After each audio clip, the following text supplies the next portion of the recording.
Salut à tous, épisode 5 avec l'AS Roma, on est sur Football Manager 2020 et on a une période qui est super excitante là, que je vais vous relater, qui va surtout comprendre tout ce qui est transfert, mercato.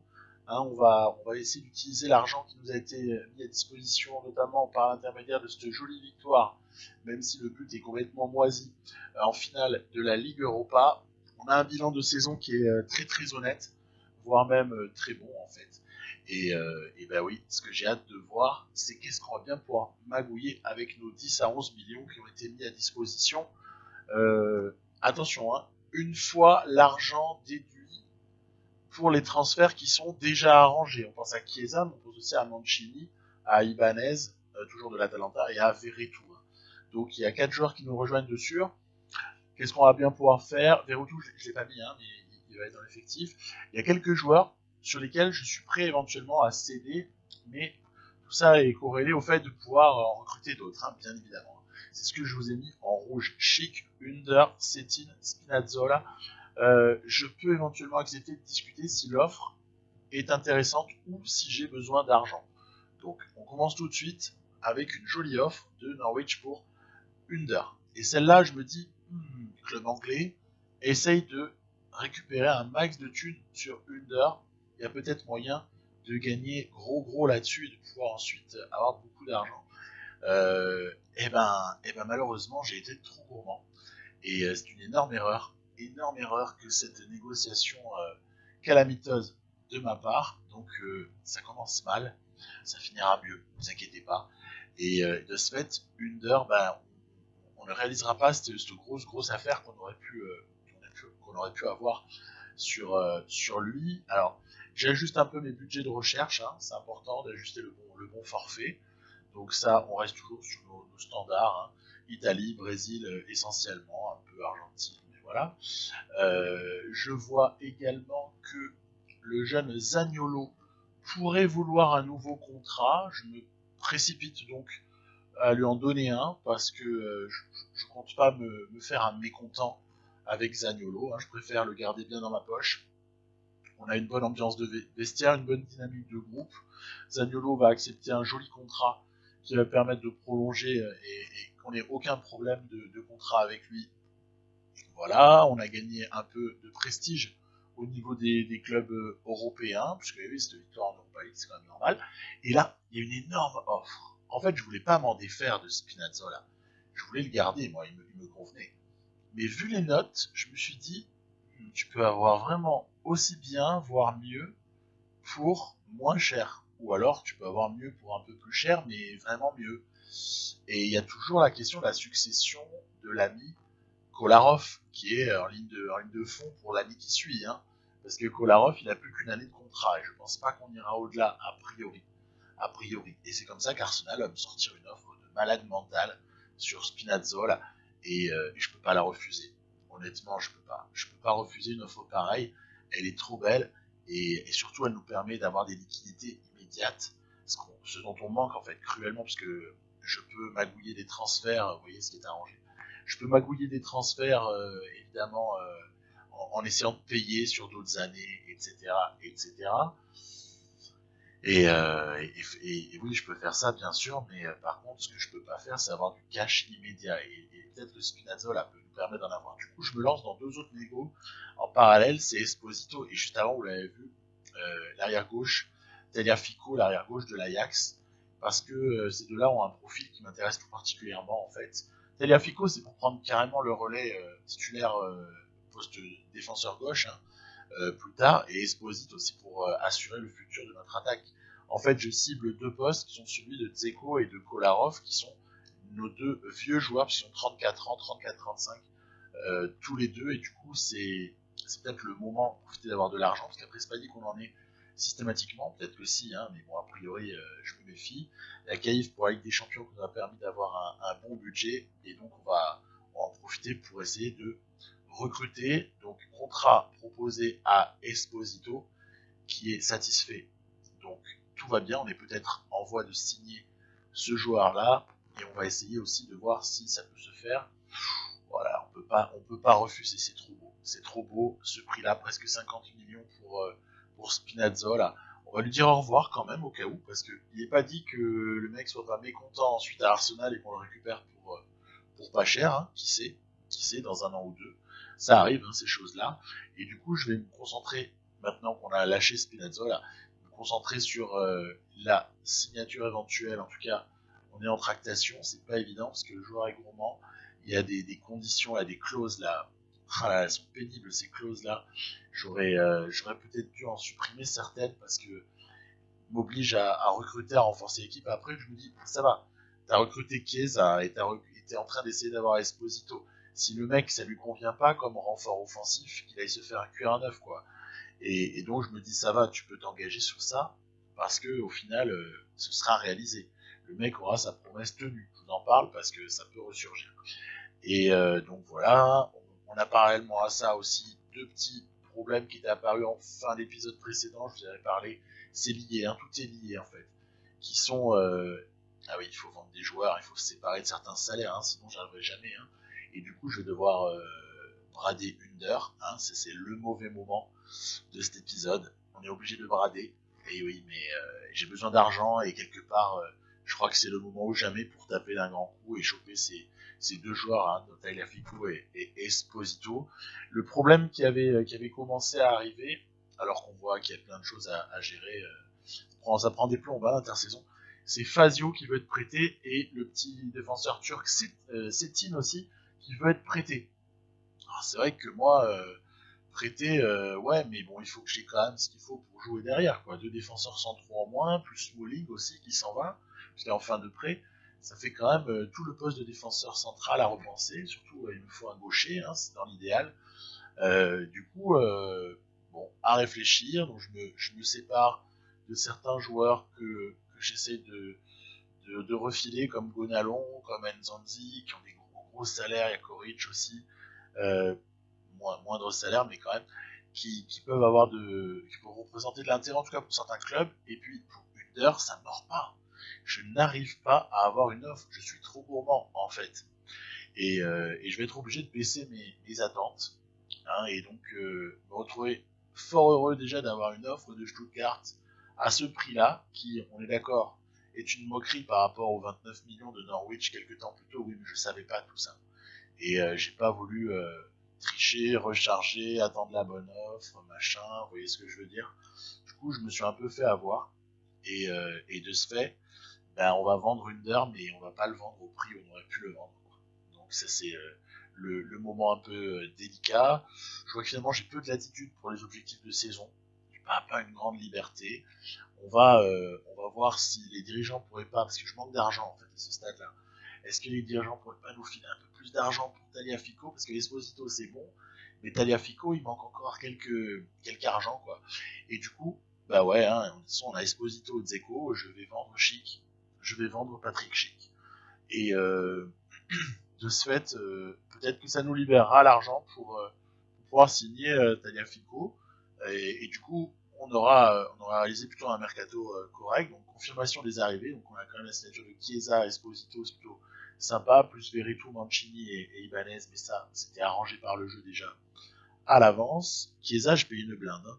J'ai payé une blinde. On voit que les finances mais c'est normal d'Italie en Italie, de payer très cher pour ce type de joueurs.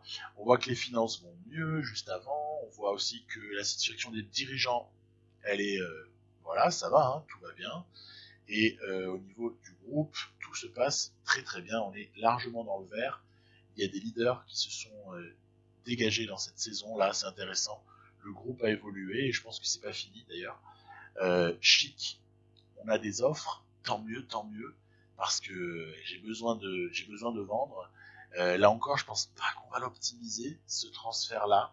Donc il y a vraiment la vente de Under et la vente de Chic qui sont pas optimisées. Kluivert, j'ai pas envie de le lâcher, sauf offre de malade mental en fait. Voilà. Et bon, Setin, c'est pas pareil, je vais le prêter, on récupérera l'année qui suivra, puisqu'il a encore du contrat derrière. Mais c'est vrai que, bon, Under, Chic vont être un peu les pots cassés par rapport à mes ambitions pour recruter côté comme ça en ce début juillet. J'ai déjà repoussé 2 fois l'accord pour Tagliafico, donc allez, c'est bien, Nzonzi rejoint Porto, tant mieux. Olsen aussi, j'ai vendu, c'est un gardien remplaçant. Schick, ouf, va signer à Wolfsburg. Et bah oui, c'est peut-être ça qui va nous permettre de mener à bien nos opérations. Donc oui, pour Kluivert, je suis très très gourmand. Si ça ne fonctionne pas l'offre, eh ben c'est pas grave du tout parce que en fait je vais le garder. Je vais le garder. Et donc je découvre à ce moment-là que 50% appartenaient pas à notre club. Donc on a gagné pas grand-chose sur Chic au final.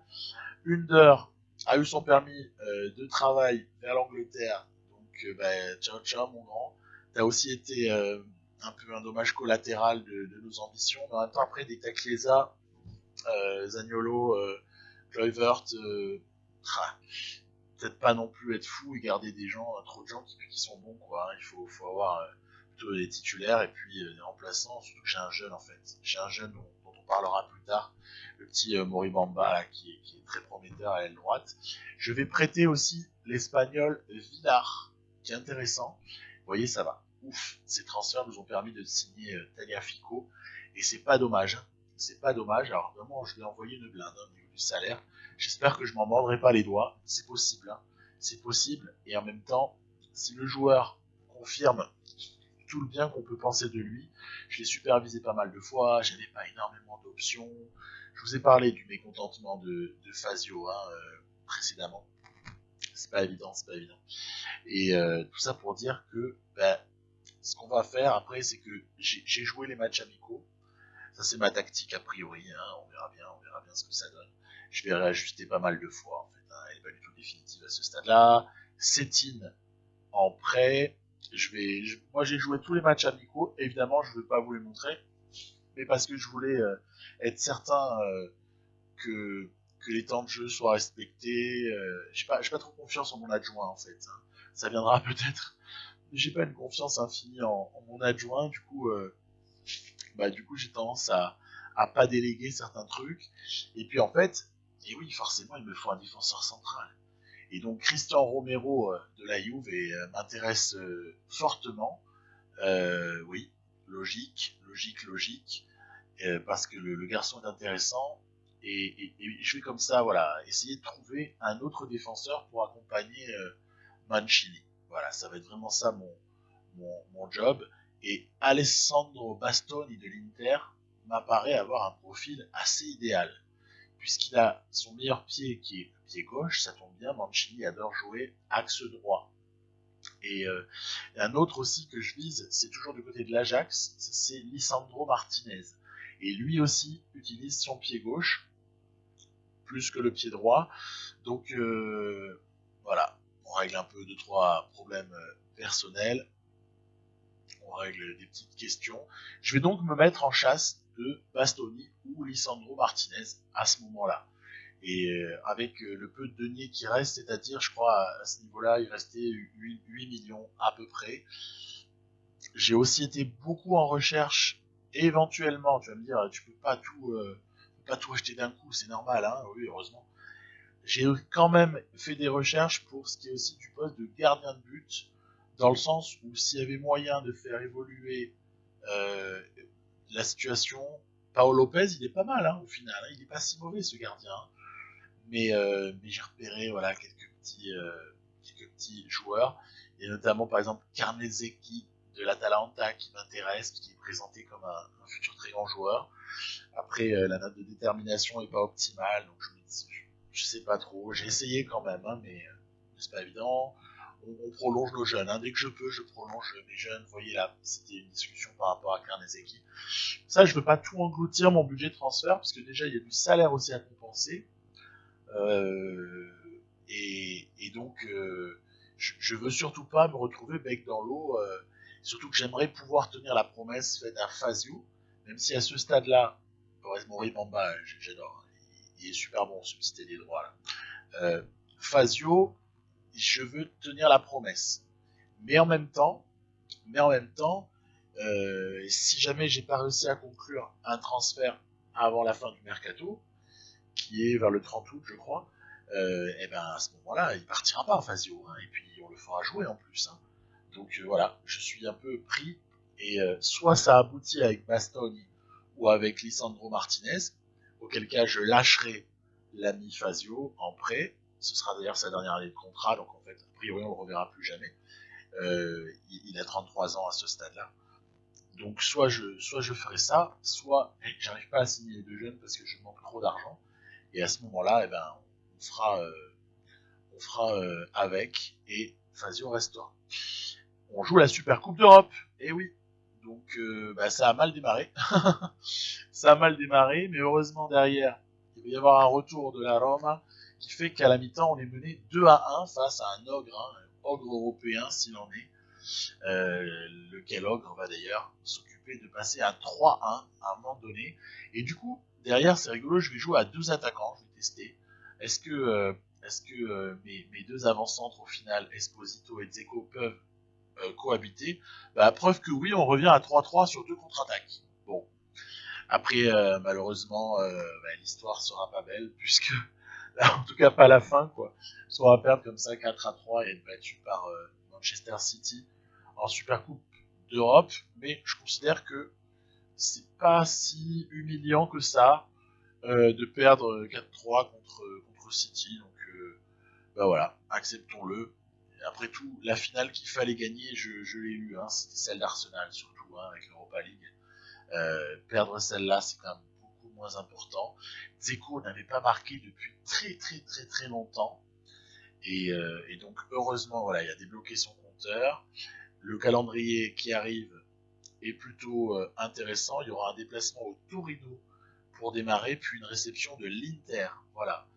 Et je continue à négocier avec Martinez. Attention, Bastoni s'est clashé avec Simeone. Ça pourrait servir nos intérêts, parce qu'à ce moment-là, c'est plus un prêt que je vais négocier, un prêt avec achat obligatoire. C'est carrément plus de blessure d'Ibanez. Non mais là, on est maudit à ce stade-là. Ibanez, c'était le seul défenseur qui me restait avec Mancini si je prête Fazio. Donc très délicat. Moment de stress, en fait, moment de gros stress. Là, on est aux alentours du 20 août, et honnêtement, je stresse pas mal parce que je sens venir le coup. On va se retrouver le bec dans l'eau. Alors j'ai un petit jeune derrière là, c'est le petit Nani, qui a 22 ans mais qui casse pas trois pattes à un canard et qui a 2 étoiles. Donc honnêtement, le faire jouer, ce serait vraiment une quatrième option si j'ai 3 mecs corrects devant lui ou forts. Donc j'envisage pas trop de le titulariser, pour être franc. On a au moins eu cette satisfaction de réaliser un super match d'entrée. En plus, Esposito a débloqué son compteur d'entrée avec un penalty, certes, mais quand même, ça compte pour la confiance, il marque. Et donc, victoire au Torino 3-0, bon, parfait. Allez, on va s'accrocher, essayer de trouver un accord par rapport à ce jeune joueur qui refuse de négocier à ce stade-là avec nous. C'est un drame. C'est un drame absolu. Lisandro Martinez, la négociation elle est compliquée, ça fait des mois que ça dure, en tout cas plusieurs semaines, et je ne sais plus comment faire, surtout que Bastoni, je vois le moment où ça va m'échapper, puisqu'il y a une offre d'Arsenal, une offre de Naples également, donc on sent venir que ça va être délicat. Ça va être délicat. On discute avec Martinez. Enfin, on a réussi à faire accepter à l'Ajax une offre ronflante, hein, en plus, hein, une offre bonjour les prix, mais bonjour les bonus. Hein. Mais pas le choix, je manque de liquidité dans l'immédiat, je suis obligé de payer sur plusieurs années. Ce qui veut dire aussi qu'avec tous les achats qui ont été faits sur ce mode-là, dans les 3 années qui suivent, on va pas avoir des budgets de transfert illimités, hein, c'est le moins qu'on puisse dire, hein. Mais c'est pas grave. Si j'ai déjà mon équipe, en fait, si j'ai déjà mon ossature qui est en place, c'est moins grave de ne pas avoir de possibilité de recrutement, puisque j'ai aussi mon centre qui sort des jeunes, et il y en a quelques-uns qui sont quand même très forts pour venir encadrer tout ça. On a toujours la moyen d'aller recruter également des gens qui sont en fin de contrat. Bref, je prépare le terrain au cas où Lisandro Martinez accepterait. Alors, on a dû reporter la décision suite à une discussion avec les dirigeants qui n'a pas été concluante. Je suis obligé de reporter, voilà. Donc si jamais j'arrive à obtenir mon défenseur central, je prépare le terrain pour que Fazio puisse partir dans les meilleures conditions. Alors, les premières propositions que je vais faire, celles que je vous montre, ne sont pas exceptionnelles, et on finira par en avoir une meilleure. Ah, un moment important, break dans les transferts, pour tirage au sort des groupes de l'Europa League. Intéressant, on va avoir le Shakhtar, on va avoir Bâle, et on va avoir le Dynamo Zagreb. Ben, c'est plutôt un bon tirage. C'est un bon tirage, ça. Même si, au final, aucune de ces équipes n'est facile, mais on est en Ligue des Champions, de toute façon, bienvenue. Donc, c'est quand même un bon tirage. Hein. Voilà, on aurait pu se retrouver dans une poule avec deux gros. Hein. Ça n'a pas été le cas avec quelqu'un du troisième chapeau qui aurait été très fort, par exemple. Donc, ça va, on s'en sort pas mal. Des offres de prêt pour Fazio. Normalement, on trouvera preneur à un tarif pas trop dégoûtant. Et puis là, en plus, il y a la réception de l'Inter. Hein. Et le lendemain, ce sera la dernière journée de Mercato. Donc, il faut à la fois s'occuper de cet Inter de Milan, là, qui en plus est en discussion avec nous pour Bastoni, et voir un petit peu demain ce qui va se passer le lendemain. On va avoir la chance comme ça d'ouvrir le score en première mi-temps. C'est Kluivert qui déclenche. Donc voilà, hommage à lui. Il est précieux, hein, le petit Justin Kluivert. Hein, il est vraiment pas mal. Hein. Derrière, ben, moi je demande que ça, 1-0-1. Je demande rien de plus. Hein, on va essayer de solidifier tout ça par quelques changements. Voilà, on a la fatigue de certains aussi à prendre en compte. Et au final, voilà, on va s'en sortir. Il y a eu un rouge pour l'Inter et on s'en sort 1-0, tout petit 1-0, mais qui permet, il suffit déjà à notre bonheur, puisqu'on a assuré une deuxième victoire. Et c'était à peu près tout ce qui comptait en cette période où on se cherche encore au niveau de l'effectif. Offre acceptée pour Bastoni. Donc là, on va négocier. Il y a intérêt à ce qu'on s'entende sur le salaire et sur les conditions générales, parce que sinon, j'aurais jamais le temps de monter un autre accord. Et Martinez, hein, ça a l'air de bloquer. Ça a l'air de bloquer au niveau financier. On n'arrive pas à magouiller, même par le réajustement salarial budget.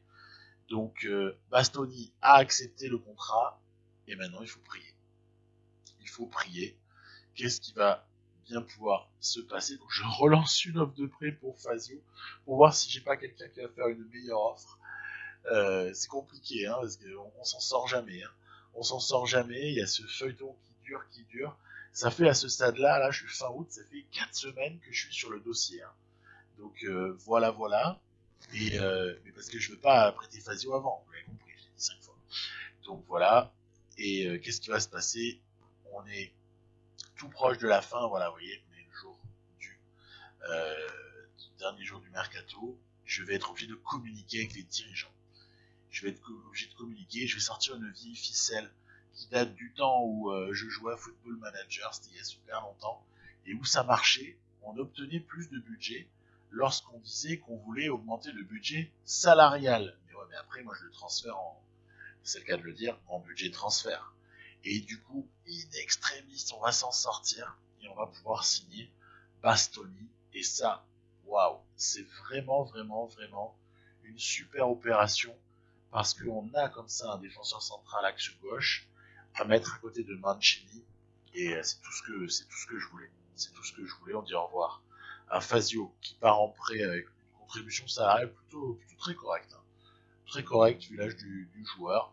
Bastoni va être accueilli au club par Pellegrini et on espère que ces gens-là vont devenir les meilleurs amis du monde afin que l'ambiance d'équipe soit toujours excellente.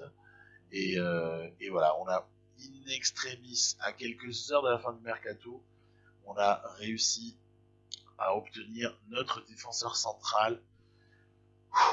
C'est pas dommage, ça a pas mal bougé. Il y a eu quelques départs assez retentissants du côté de l'Italie en direction de l'Angleterre. Les clubs anglais qui sont toujours aussi dingues. Ça, ce petit Martinelli, c'est celui que je vais suivre de près. Il prêtait 1 an, on l'aura pas avant, dans le meilleur des cas, avant l'été prochain. Ça c'est au cas où Kluivert venait à partir, mais à ce moment-là, Kluivert, je ne le lâcherai pas avant l'été qui suit. Et je jetterai mon dévolu sur Martinelli, si c'était le cas, parce qu'il est brésilien, il a une double nationalité, et il il peut vraiment remplir le poste avec succès. Ouais, je vous disais Dybala qui part de la Juve à City. Il y a eu Immobile aussi. Par ailleurs, mois de septembre plutôt gérable. Par ailleurs, il y a eu Haaland, l'avancement de Dortmund, hein, qu'on connaît. Haaland a été transféré à Liverpool aussi. Il y a eu de gros transferts. Hein. Ça a vraiment envoyé du belin dans tous les sens. On voit très bien à quel point les clubs anglais sont en ultra domination du football européen, domination financière déjà dans un premier temps. Et tiens, Tagliafico mécontent. Ben oui, fallait s'y attendre. Je vous l'avais un peu préparé tout à l'heure. Et oui, c'est qu'au moment de signer son contrat, j'avais foutu une clause de recrutement, de renforcement d'équipe. Mais j'ai renforcé l'équipe. De quoi tu me parles là? Je l'ai renforcé cette équipe. Non, on peut pas juger qu'avec Chiesa, Esposito et Bastoni, l'équipe elle est renforcée. Bah non. Donc, bon, bah, voilà, c'est moi qui ai mal géré. J'aurais jamais dû foutre cette clause. Et du coup, je me retrouve avec un joueur mécontent. Ce qui risque de durer un peu, hein, d'ailleurs. En plus, il est mauvais à l'entraînement. J'ai envie d'aller le critiquer. Vous inquiétez pas, hein, je suis pas à deux doigts de le transférer du tout. Je compte bien sur lui à l'avenir. Mais en tout cas, ça commence par de mauvais rapports, quoi. Ce début de collaboration avec Tagliafico commence assez mal. Et bah, c'est bien dommage. Match du côté de l'Udinese après la petite trêve internationale qui avait suivi la fin du mercato et les deux premiers matchs de Serie A. On va avoir un coup du sort, en fait. C'est cette expulsion de Chiesa. Au bout de 4 minutes, expulsion directe, rouge direct. Et du coup, bah, on va jouer à 10 contre 11 toute la fin du match. C'est pas une très bonne opération. Et ça pourrait nous mettre vraiment en difficulté.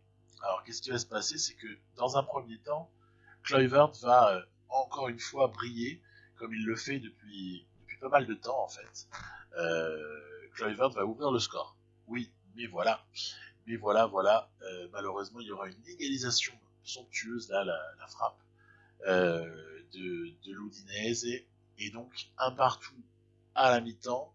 À la limite, un partout, quand t'es un de moins, tu prends un à l'Udinese. L'Udinese est bon, hein, vraiment. Hein, une très bonne équipe, hein, malheureusement. Il va y avoir comme ça quelqu'un qui va traverser le terrain. Voilà. Il va passer en revue toute notre défense avant qu'on encaisse carrément le but du break, le but du 3-1. Alors là, ça sent mauvais. Hein. Ça sent mauvais. Il reste genre 10 minutes, quoi. Et on reviendra à 3-2 sur voilà cette action plutôt correcte. Et est-ce qu'on reviendra à 3-3? Eh ben non. Donc c'est une première défaite en championnat cette saison. Bon, dans les conditions qu'on a vues, hein, c'est-à-dire rouge au bout de 4 minutes, c'est pas de bol. En fait, c'est pas de bol. En plus, c'est dommage, ça tombe sur Chiesa, un des nouveaux arrivants. On va me dire, entre Tagliafico et Chiesa, il n'y a pas beaucoup de chance. Moi, j'ai contesté l'expulsion. Je me suis fait plaisir. Mais rien n'y a fait. Ouais, ça démarre doucement. Nos recrues démarrent tout doux. Bon, il faudra voir sur la longueur, hein, on va pas s'affoler tout de suite. Je fais un peu tourner. Est-ce une erreur ou pas? Franchement, c'est possible. Erreur ou pas, on va voir ça de suite après. De faire tourner ce premier match à l'extérieur du côté de Bâle, en Ligue des Champions. Bâle est une équipe rugueuse, une équipe qui a déjà démontré IRL sa capacité à savoir recevoir un bon paquet d'adversaires en Coupe d'Europe, hein, toute Coupe d'Europe confondue. C'est un peu un traquenard. Et ben je ne vais jamais obtenir mieux qu'un 0-0 à Bâle. Alors, certes, il y a une ultra domination au niveau des tirs, par exemple. Hein. On peut voir, ouais, c'était assez violent. 7-1 au niveau des cadrés, mais les tirs, il y en avait encore beaucoup plus. Mais bon, voilà, on est malheureux. En ce début de saison, là, il y a eu une mauvaise réussite du côté de Bâle. J'ai fait tourner, j'ai peut-être eu tort. C'est comme ça. Et là, surtout, je me méfie parce que Pellegrini lui reste une clause à 80 millions. Et en fait, vu sa valeur et vu l'importance qu'il a dans l'équipe, il va me dire, ouais, mais récupère tes 80 millions et comme ça, tu pourras recruter. C'est pas faux. Mais en même temps, je le juge trop important pour le lâcher à 80. Et je vais tout de suite, dès que je vois qu'il est pisté, je vais lui proposer une extension de contrat. Et comme en plus le joueur est super heureux d'être là, ça posera pas de problème. il va prolonger tout de suite, voilà, c'est sécurisé. Il n'y a plus aucun joueur dans mon effectif qui possède une clause libératoire, hein, donc ça c'est un truc que je voulais, impérativement, réception de Benevento derrière pour essayer de se rassurer suite à 2 mauvais résultats, et ça va être assez rapide, 2-0 tout de suite, voilà, et même 3-0 sur un coup franc direct de Kolarov, ainsi que le but du 4-0 ici. Bam, voilà. Donc ça se passe pas si mal que ça. On est plutôt serein. Permettre de faire sortir certains joueurs assez rapidement pour les économiser, parce que ça va jouer tous les 3 jours là, pendant un petit moment, jusqu'à la première trêve internationale en fait. Hein. Et il y aura le but du 5-0 en fin de match. Donc allez, ça va. On s'est remis la tête à l'endroit. On est top 4. Il faut essayer de s'accrocher à ça, ne surtout rien lâcher, et ne surtout jamais descendre en dessous, parce que ça pourrait foutre peut-être un petit peu la difficulté dans le vestiaire. Enfin, je sais pas trop. Hein. Parce que la saison dernière, j'ai eu la chance d'être presque tout le temps dans les 4 premiers, 5 premiers. Jamais on est tombé en dessous, donc j'ai pas encore l'expérience de comment ça se passe si on tombe en dessous. Mais un petit doigt me dit que ça se passe très très très très mal en fait. Assez rapidement, même vis-à-vis des dirigeants. Donc voilà, j'ai pas envie d'être sur la sellette. Match à Livorno dans la foulée. Ça se passe, allez, pas trop mal on va dire. Pas trop mal du tout. Puisqu'on fait rapidement le break et même on mène 3-0 à la mi-temps. Ok, ce qui veut dire qu'on se dirige vers une victoire, tant mieux. Voilà, 3-0, c'est confirmé. On a pu faire un peu tourner, on a pu reposer en tout cas en deuxième mi-temps certains cadres, donc c'est important. Sur le côté gauche de la défense, toujours ce problème avec Tagliafico, qui fait que j'espère le régler sur les semaines qui vont venir. Il y a bien un moment où on va être content, en fait. Je féliciterai s'il faut, etc. On va essayer de remonter son moral et de faire un peu oublier ce mauvais moment. On n'a pas un mois de septembre très difficile. Hein. Réception de Lecce.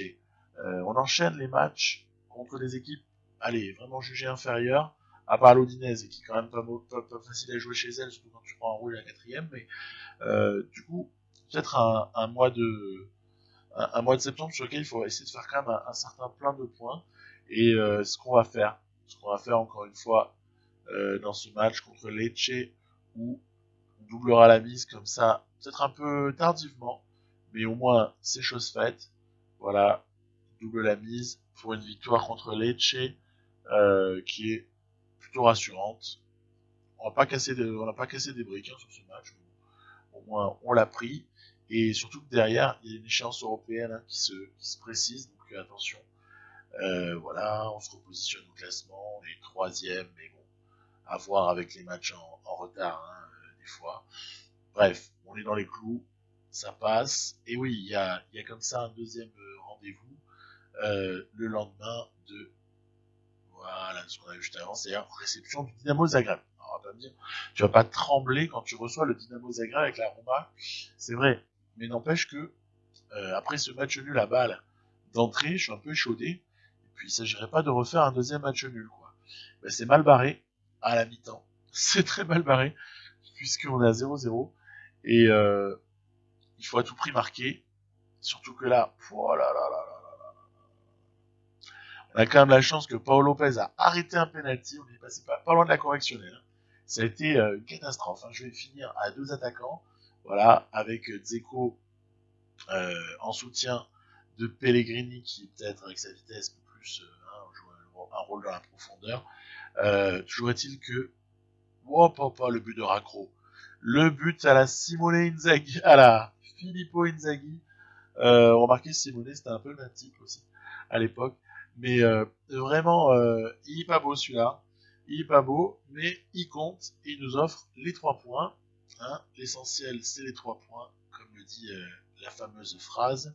Ce qui fait qu'on est à égalité avec Shakhtar en tête du groupe. Il faudra pas rater la double confrontation avec Shakhtar. Hein. Ça va être capital.